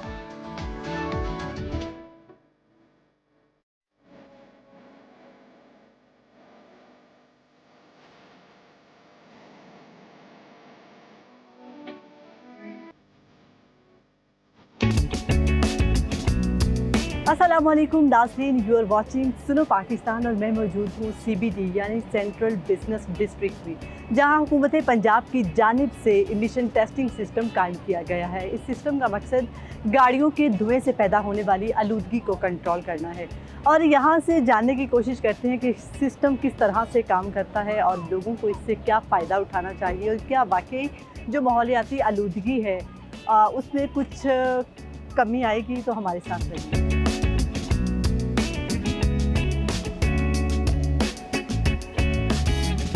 EPA की इंस्पेक्टर आयशा मलिक हमारे साथ मौजूद हैं, उनसे बात करते हैं। अस्सलाम वालेकुम। वालेकुम अस्सलाम। क्या हाल है? अल्हम्दुलिल्लाह मैम। इतनी गर्मी में ऐसा आप खिदमत सरंजाम दे रही हैं ma'am, it's our duty. System में क्या है और ये किस तरह से काम करता है, लोग इससे किस तरह से फ़ायदा उठा सकते हैं? बेसिकली एक ऐप लॉन्च की गई है, green Punjab app. Each vehicle will be registered on that app. हम गाड़ी की पूरी डिटेल लेते हैं, उसका रजिस्ट्रेशन नंबर, उसके मॉडल की डिटेल, व्हीकल की पिक्चर्स वगैरह सब कुछ ऐप पे अपलोड होती हैं। फिर हम इसका एमिशन टेस्ट लेते हैं। एक एमिशन टेस्ट अगर PQs की कंप्लाई में हो तो हम उसको सर्टिफाई कर देते हैं और ऐप उसको पास कर देता है व्हीकल। ठीक है, और अगर फेल हो जाए तो? अभी तो फ़िलहाल हम उनको वर्बल नोटिस दे रहे हैं, जितने भी लोग जिनकी व्हीकल्स कंप्लाई नहीं कर रही। लेकिन चूँकि डेट एक्सटेंड होके 30 जून तक चले गई है फ्री एमिशन की, तो उसके बाद इन पे प्रॉपर क्रैकडाउन होगा। जो सर्टिफाई नहीं होंगी या जो कंप्लाई नहीं कर रही होंगी, PQs के अंडर नहीं आ रही होंगी, तो हम उन पे चलान भी करेंगे, व्हीकल्स बंद भी होंगे। अच्छा, मुझे बताइएगा ये माहौलियाती आलूदगी में इसका कितना फ़ायदा होगा, कितना इफेक्टिव है ये काम? मैडम, एक रिपोर्ट के अकॉर्डिंग जो है व्हीकुलर एमिशन जो है वो एक मेजर रोल प्ले कर रही है स्मोक के लिए। बहुत ज़्यादा स्मोक व्हीकुलर एमिशन की वजह से होती है। That's why first crackdown is started from the vehicle. Okay. अच्छा, मुझे बताइएगा जो लोग हमें देख रहे हैं, आप उन्हें कोई मैसेज देना चाहती हूँ या आप कुछ बताना चाहती हूँ कि वो किस तरह से इससे फ़ायदा उठा सकते हैं? मैं फ़िलहाल यही मैसेज देना चाहूँगी कि 30 जून तक जो है वो डेट एक्सटेंड हो चुकी है। आप जितनी जल्दी हो सकता है अपनी व्हीकल सर्टिफाई करें, और चूँकि हमारी ऐप आपको सर्टिफाई कर रही है तो सिस्टम में पूरा आपका एक रजिस्ट्रेशन हो रहा है, तो आप जितनी जल्दी रजिस्ट्रेशन करा लेंगे that's better for that person. ठीक है, और यहाँ पर हम एक मीटर देख रहे थे, वो किस तरह से काम करता है हमें दिखाइए। आप काइंडली मीटर की तरफ मूव करें, मैं फर्दर डिटेल्स वहाँ पे देती हूँ। अच्छा, ये हमारे पास एक मीटर है, ये किस तरह से काम करता है? इसमें हम CO की वैल्यू, कार्बन मोनोऑक्साइड की वैल्यू जो है ना वो मेजर कर रहे हैं, जो भी गाड़ी के एग्जॉस्ट से निकल रही होगी।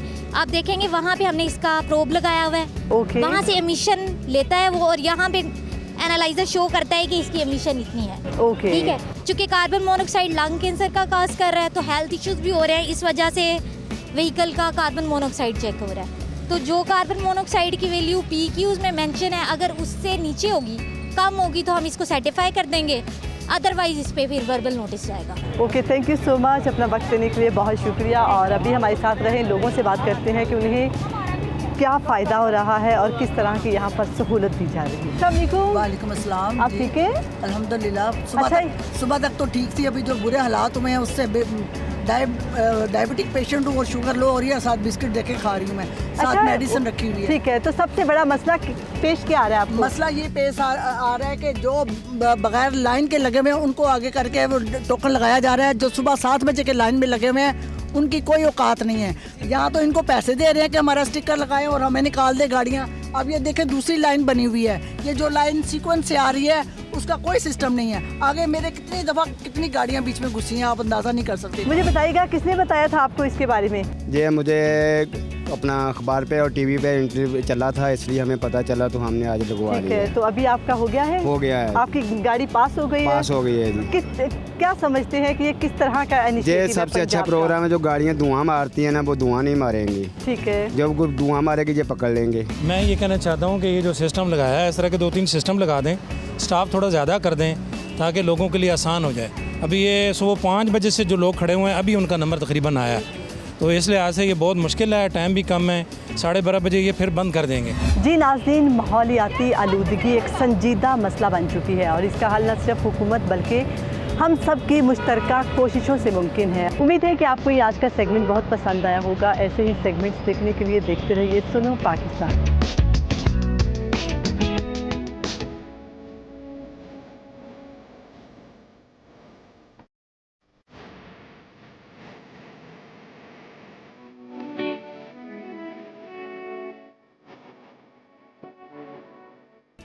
तो जनाब, ये रिपोर्ट आपने मुलाहिजा की। प्रोग्राम के सिलसिले को आगे लेकर चलते हैं। मुल्क की सियासत की बात करें तो मुल्क में गर्मी मुसलसल बढ़ रही है और सियासी पारा भी चढ़ता दिखाई दे रहा है।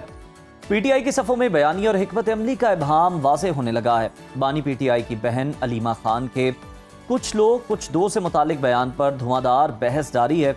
हुकूमत इस बयान को डील और सौदेबाजी की कोशिश करार दे रही है, जबकि पीटीआई अलीमा खान के बयान को ज़ाती और जज्बाती मौक़िफ़ करार दे रही है। इसी हवाले से अडियाला जेल से भी एक अहम वजाहत सामने आई है। पीटीआई के सीनियर रहनुमा बैरिस्टर अली जफर ने अडियाला जेल के बाहर मीडिया से गुफ्तगू की और बताया कि बानी पीटीआई ने कुछ लोग कुछ दो जैसे तासुर को मुस्तरद कर दिया।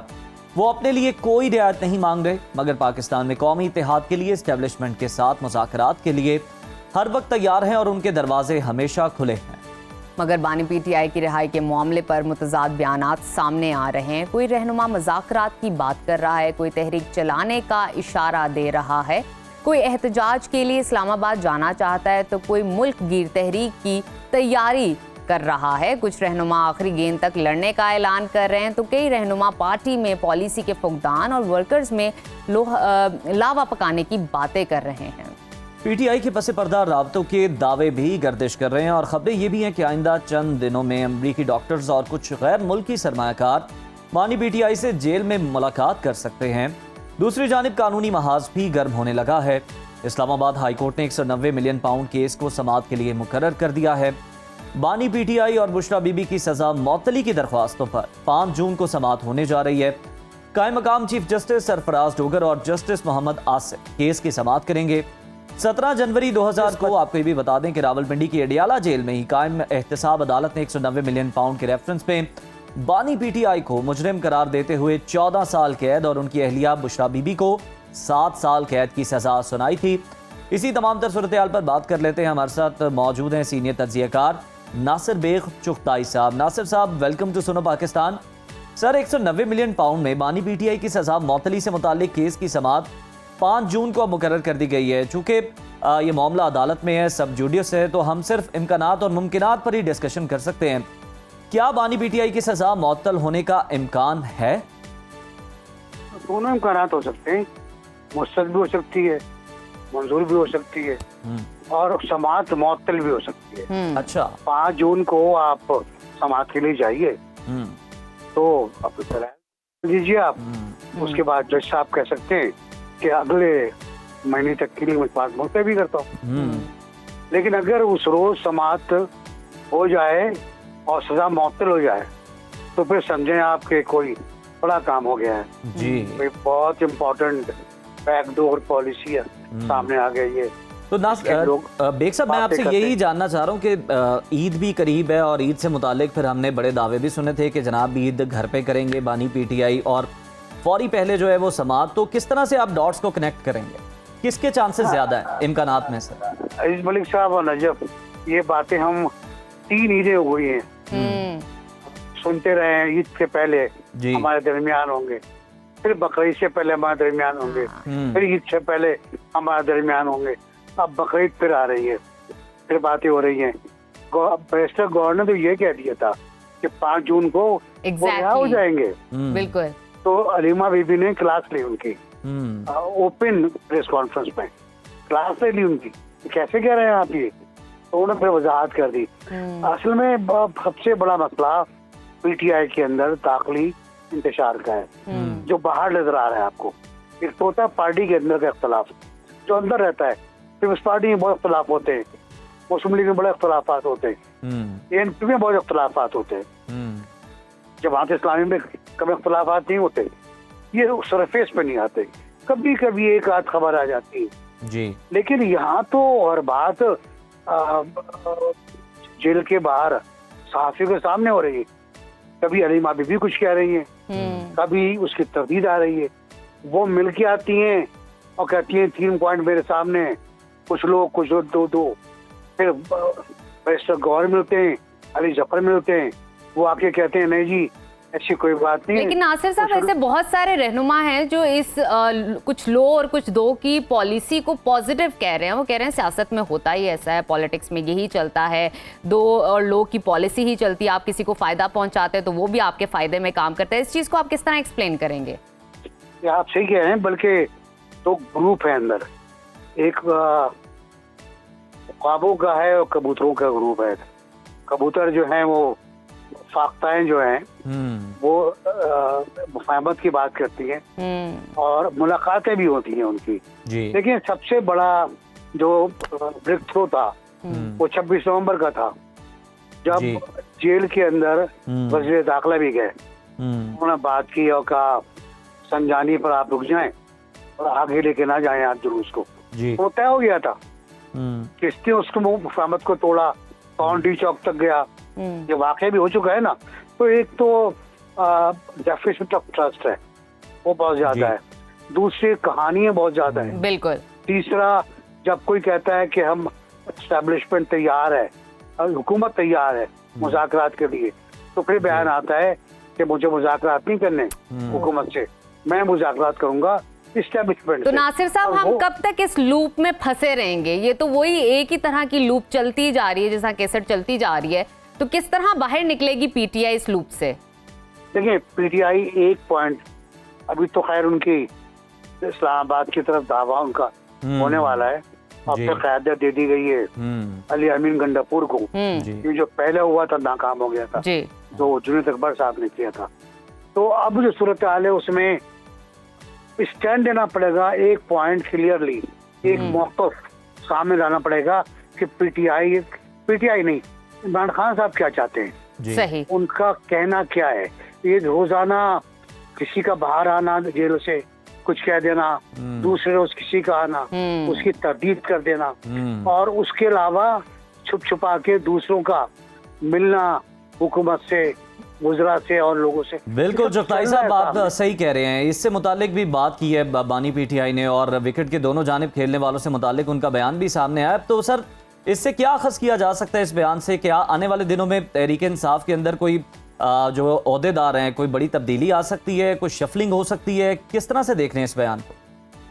देखिए साहब, बात यह है कि मेरे सामने तो एक ही मिसाल है, शेर अली मरवत की जी, शेर अफजल मरवत की जी, जिसको फाइनली पार्टी से निकाल दिया गया। और कौन है जिसको निकाला गया? और कौन है? फहद चौधरी तो खुद ही चले गए थे छोड़ छाड़ के, उनका कैमरे बयान आ गया था कि बड़ा बुरा हो गया। तो बहुत से लोग ऐसे हैं, असद उमर को बहुत शुरू में पता नहीं किसके कहने पर जी क्या अक्लमंदी थी कि पार्टी से निकाला गया, वो एक बड़ा टैलेंटेड बनते थे, किसके कहने पर असेंबली तोड़ी गई। अब मैं अगर अजीज गिनाने पर आओ ना तो बहुत बड़ी बड़ी ठोकरें हैं। अब उनसे क्या सीखा आपने, उसका रिजल्ट अभी तक वाज़ेह नहीं हो पा रहा है, आप फिर गलती कर रहे हैं, आप फिर कोई वाज़ेह मौक़िफ़ लिए बगैर आगे बढ़ना चाहते हैं, ऐसे आगे नहीं बढ़ सकते आप, रास्ते बड़े कठिन हैं, बहुत रुकावटें हैं। और देखें अब एक बात बहुत क्लियर है कि हिंदुस्तान के साथ, भारत के साथ, हमने जो कुछ किया है बकौल शकील मेमन के, जो धुलाई की है हमने हिंदुस्तान की, उसके बाद तो हम स्टेबलिश बड़े स्ट्रॉन्ग जगह पे खड़ी हुई है। उसको अब जरूरत नहीं है मुज़ाकरात की, उसको अब खान साहब की जरूरत नहीं है, अब शायद खान साहब को जरूरत पड़े एस्टेब्लिशमेंट की। तो अब तो बहुत बड़े वो जो पूरा ताई साहब, हुकूमत को IMF के दबाव के अंदर अगर हम देखें तो क्या बजट के लिए ऑपोजिशन की भी जरूरत नहीं है? बजट के लिए देखिए, अगर वोट काउंट करते हैं आप जी तो जरूरत नहीं है। अगर वोट काउंट करते हैं, अगर आप एक अच्छा एटमॉस्फेयर चाहते हैं, अगर आप एक अच्छा एनवायरनमेंट चाहते हैं पार्लियामेंट में, तो एक अच्छी डिबेट होनी चाहिए और पोजीशन को भी शामिल करना चाहिए। मेरा ख्याल है कमेटीज में तो शामिल हैं वो लोग, और कमेटीज में हिस्सा भी ले रहे हैं, और स्टैब्लिश कमेटीज हैं जिस पर बहस होती है, तो इस तरह पोजीशन शामिल हो जाती है।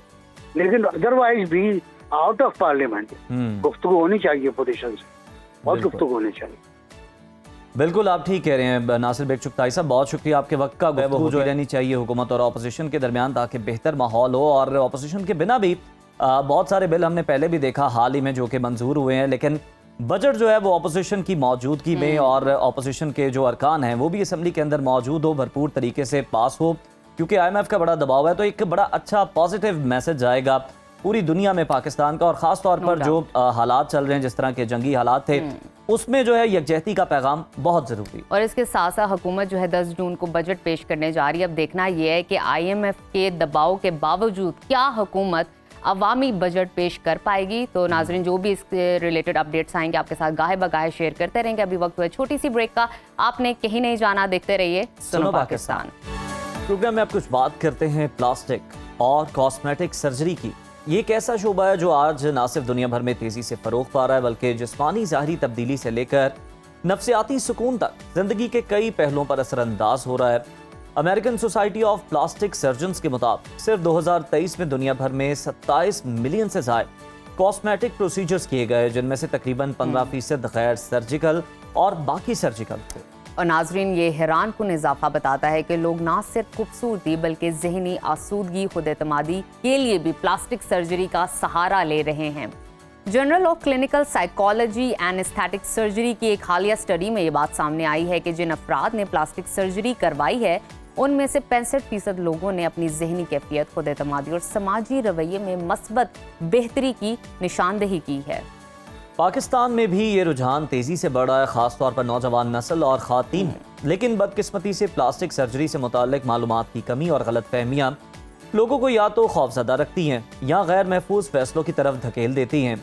इस अहम टॉपिक पर बात करने के लिए हमने अपने प्रोग्राम में आज दावत दी है मारूफ प्लास्टिक और cosmetic surgeon doctor Ahmad Ali साहब को, जो ना सिर्फ मुख्तलिफ किस्म की सर्जरीज में महारत रखते हैं, बल्कि मरीज की ज़रूरत, ज़हनी कैफियत और हकीकत पर मबनी रहनुमाई भी उनकी करते हैं। डॉक्टर साहब, वेलकम टू सुनो पाकिस्तान। सबसे पहले हम आपसे जानना चाहेंगे कि प्लास्टिक सर्जरी आज के दौर में सिर्फ खूबसूरती तक ही महदूद है या फिर इसका ताल्लुक हमारी जिस्मानी और जहनी सेहत से भी है? Very good question, interesting question है। ये तीनों चीज़ें आपस में कम्प्लीटली रिलेटेड हैं। ज़ाहिरी खूबसूरती रिलेटेड है जिस्मानी और मेंटल हेल्थ से।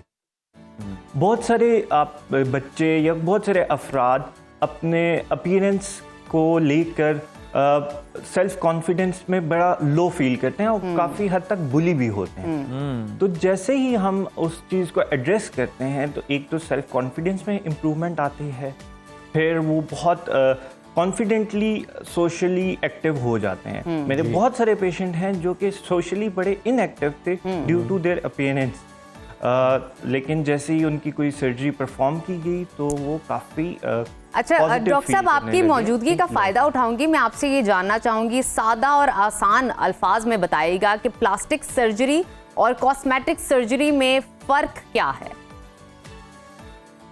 प्लास्टिक सर्जरी की ही फील्ड है cosmetic surgery. Basically plastic surgery की दो फील्ड हैं, reconstructive surgery and cosmetic surgery.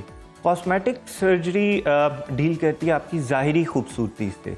किसी भी चीज़ खूबसूरती को इन्हेंस करने के लिए हम कॉस्मेटिक सर्जरी करते हैं, जबकि रिकंस्ट्रक्टिव सर्जरी आपको डील करती है इंजरी या इलनेस या बर्थ डिफेक्ट्स को, पैदाइशी नुक्स को, उनको करेक्ट करने को रिकंस्ट्रक्टिव सर्जरी कहा जाता है। अच्छा डॉक्टर साहब, पाकिस्तान में किस किस्म की सर्जरीज का ज़्यादा रिवाज है? आपके पास किस तरह के पेशेंट ज़्यादा आते हैं? पाकिस्तान में सबसे ज़्यादा रुझान हेयर ट्रांसप्लांट का है, राइनोप्लास्टी का है, और उसके बाद आई वुड से लाइपोसक्शन का है, बॉडी कंटूरिंग जितनी भी है। ओके, बिल्कुल ठीक। अच्छा डॉक्टर साहब, ये जो राइनोप्लास्टी है, ब्रेस्ट इम्प्लांट्स हैं, लिपोसक्शन जैसी जो सर्जरीज है, इसका फैसला अक्सर लोग जज्बाती कैफियत में ले जाते हैं या जज्बाती दबाव का शिकार होते हैं। सोशल मीडिया के असरात भी कहीं ना कहीं होते हैं, किसी ने कुछ कह दिया, पीयर प्रेशर आ गया। क्या आप इस बात से इत्तेफाक करते हैं? मैं इस बात से पार्शली इत्तेफाक करूंगा। दो कि सोशल मीडिया का इफेक्ट हमारी डेली लाइफ के ऊपर बहुत ज़्यादा है। प्लीज एक्सप्लेन कीजिएगा अपना पॉइंट। जी, मैं उसी की तरफ आ रहा हूँ। कॉस्मेटिक सर्जरी के जो पेशेंट्स हैं ना, they are well learn, well read, तो उनको अपने हालत, अपनी कंडीशन के बारे में बहुत डिटेल में पता होता है, और वो उसको अच्छी तरह से रिसर्च करके आते हैं। अच्छा। दो कि आजकल सोशल मीडिया ने बहुत सारे ब्यूटी ट्रेंड्स मुतारिफ करा दिए हैं, no doubt। लेकिन मैंने अपनी प्रैक्टिस में नोट किया है कि आजकल जो ब्यूटी स्टैंडर्ड्स हैं, they are totally self aware. अगर आपको एक चीज़ पसंद है, फॉर एग्जांपल प्लम्प लिप पसंद है, तो किसी को छोटे होंठ पसंद होंगे, तो एवरीथिंग इज इन ट्रेंड। तो पार्शली सोशल मीडिया इफेक्ट कर रहा है, लेकिन आई विल नॉट से कि 100% इफेक्ट कर रहा है।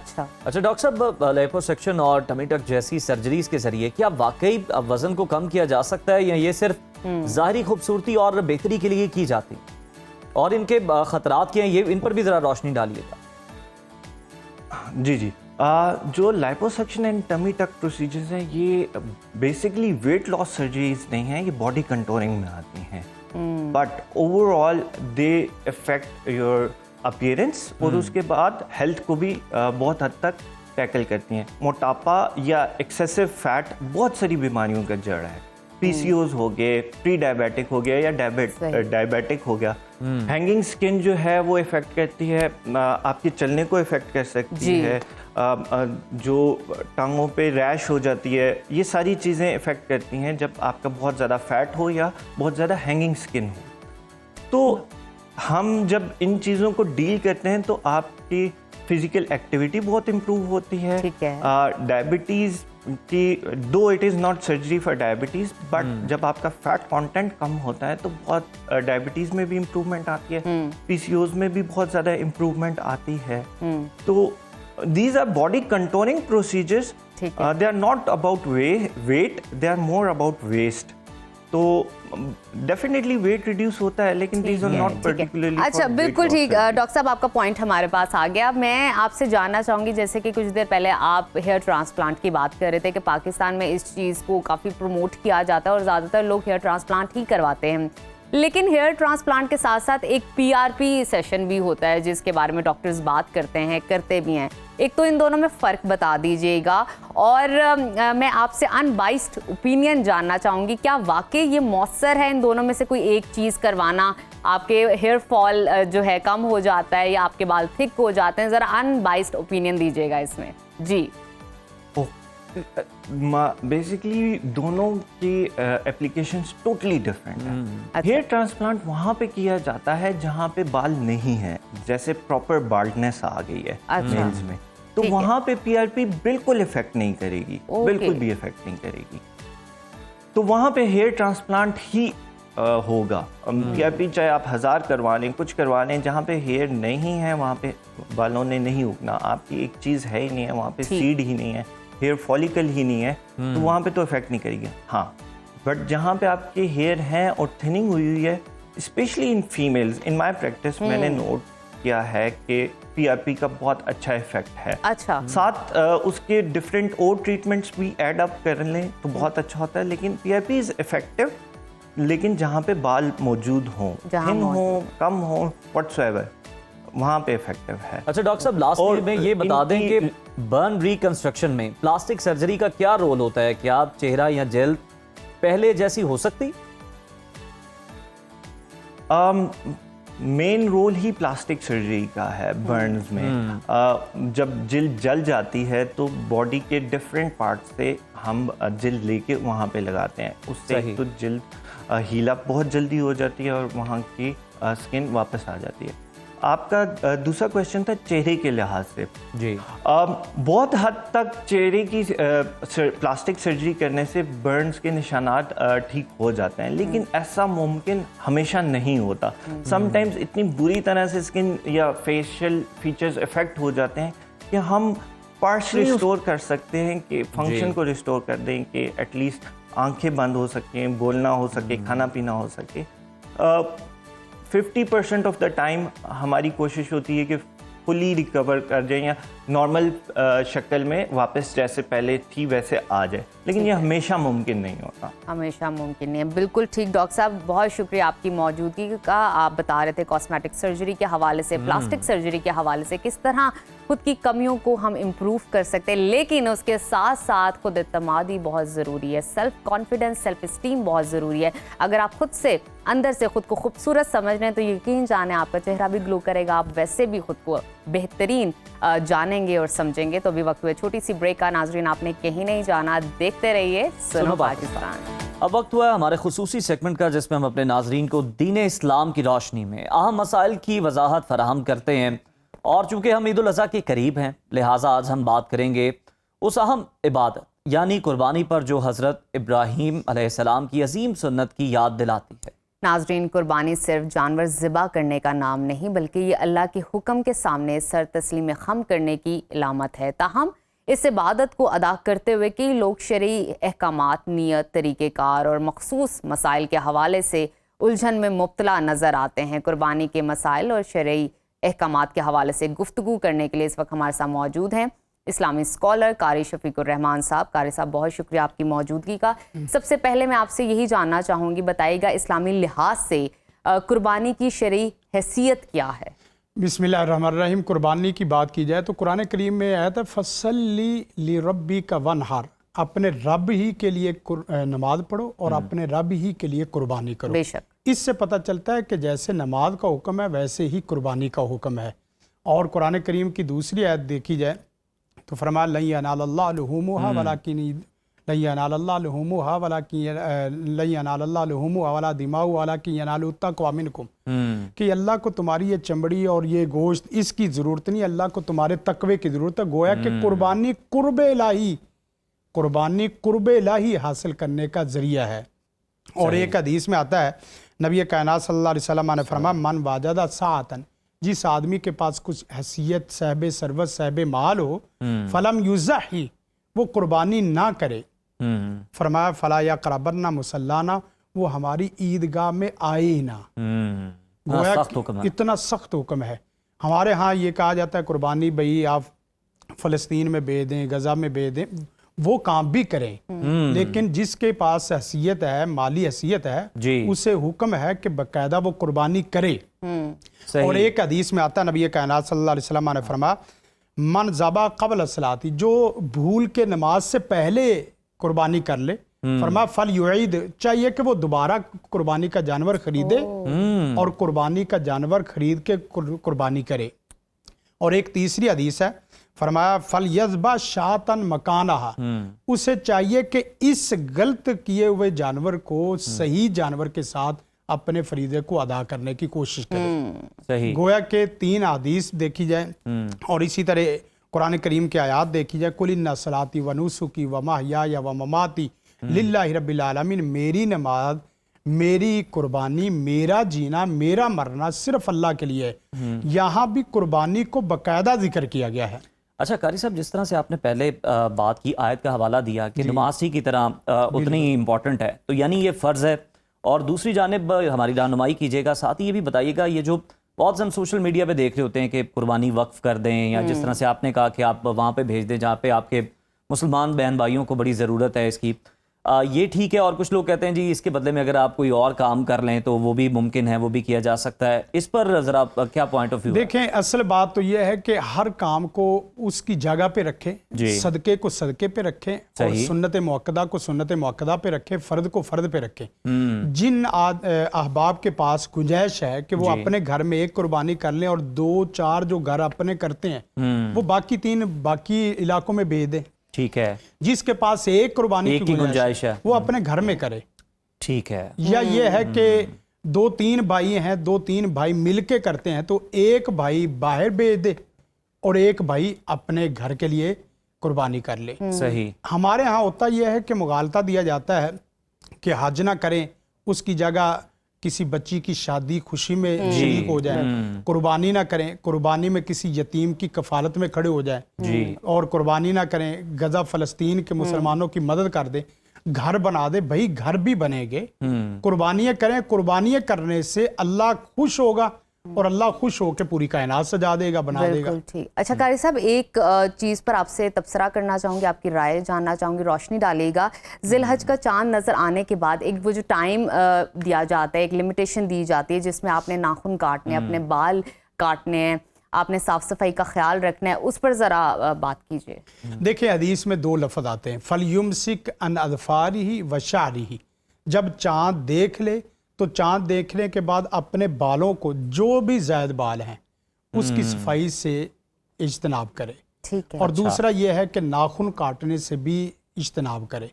अब रहा मसला ये कि ये हुक्म कुर्बानी करने वाले के लिए है या गैर कुर्बानी करने के लिए है, दोनों ही इस हुक्म को अपने ऊपर लागू करें और दोनों ही उम्मीद रखें कि अल्लाह ताला इंशाल्लाह दोनों काम करने से अल्लाह ताला सवाब भी देगा, अजर भी देगा।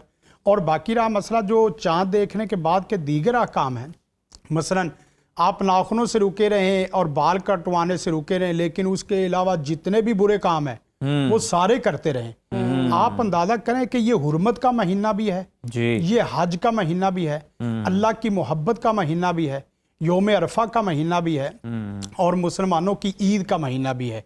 तो इस महीने में सबसे पहले यह है कि नेक अमाल ज्यादा से ज्यादा करने की कोशिश करें, और अगर आप नेक अमाल नहीं कर सकते तो खुदारा बुरे अमाल से बचें, अमाल बद से भी बच जाएं। कारी साहब, ये भी बताइएगा कि कुछ लोग जो हैं वो ये भी बड़ा सवाल कर रहे होते हैं, जानना चाह रहे होते हैं कि जो उनके प्यारे इस दुनिया से गुजर गए हैं, उनके वालिदैन हैं, अजीज़ो अकारिब हैं, उनके बिहाफ पे भी, उनके तरफ से भी कुर्बानी वो कर सकते हैं?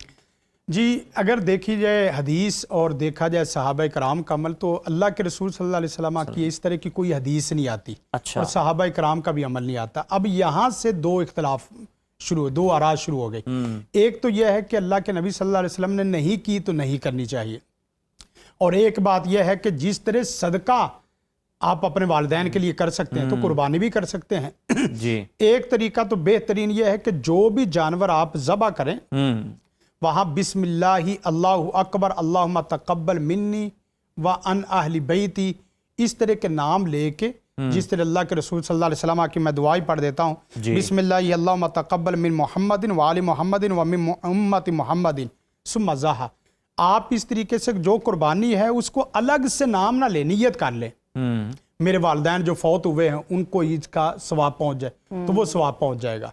और अगर एक सूरत में तो वाजिब है कुर्बानी मैयत की तरफ से, मसलन मैयत कुर्बानी की बकायदा वसीयत कर जाए कि मेरी तरफ से बेटा आपने कुर्बानी करनी है, ठीक है, तो ऐसी शक्ल में कोई गुंजाइश नहीं है कि वो कुर्बानी ना करे। सब सवाल यहाँ पे फिर एक ये भी पैदा होता है कि जिसने ये वसीयत की, जी, क्या उसको कुछ इस तरह का माल भी छोड़ के जाना जरूरी है उसका, या फिर उसके जो बच्चे हैं वो अपने माल से भी कर सकते हैं? देखें, वो अपने माल से भी कर सकते हैं। अगर उसकी वसीयत, सबसे पहले तो यह है कि उसकी वसीयत को उसकी वरासत से पूरा किया जाएगा। बिल्कुल ठीक है। और वरासत से उसके कर्ज को पूरा किया जाएगा, वरासत से उसके जहेज को, वो तजहीज़ो तकफीन को पूरा किया जाएगा। गोया कि ये 3 चीजें तो वरासत से पहले हैं, यानी उसकी वसीयत को, ठीक है, और उसके कर्जे को, और उसकी तजहीज़ो तकफीन, कब्र तक, लाह तक जितने खर्च आते हैं वो सारे पूरे करेंगे। ठीक है। और अगर ऐसी शक्ल नहीं है तो फिर बेटे या बेटियां या जो भी उनके वरसा है उसकी तरफ से कुर्बानी कर ले।